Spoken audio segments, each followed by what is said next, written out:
I'm here with WNL head football coach Scott Abell. Coach Abell, first I want to congratulate you on a historic season.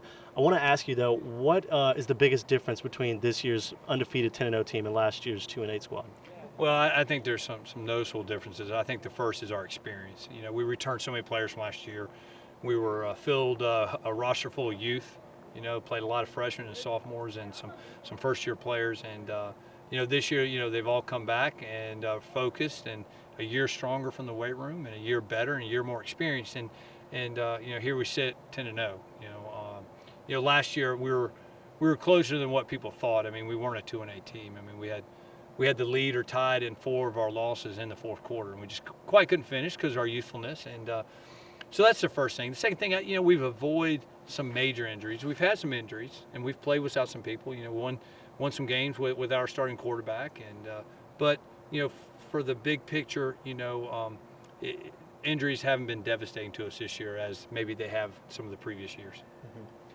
Can you signal out, one moment this season or one accomplishment that has been most significant? Of course, the team has been ranked for the first time in school history, first undefeated team since 1961, I believe. Yeah. Is there been anything that stood out to you in particular?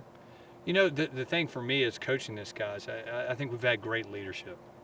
Our senior class has really just been a rock for us. And, some of them are in huge roles for us, playing key roles, and some of them are just, in backup roles. And but they all march to the same drum, which is to lead this team and to be great examples for our younger players. And so, to me, that's the one thing that really jumps out at me when I sit back and look at the big picture. Mm-hmm. We got a matchup against Thomas More on Saturday. What can we expect from that game? Well, they're a 10-0 team as well, and coming in with a lot of confidence as we are, and they're big up front. They fly around on defense. I'm not sure they've seen anything like us offensively. I don't think there's any option teams in their program or on their schedule. So it's going to be a great game. And that's the way it should be once you get into playoffs. There's 32 teams left across the country. It started with 240, so down to 32. All the games are going to be tough Saturday, and we need to be ready to play at our best. All right, Coach Abell, thank you very much. Thank you.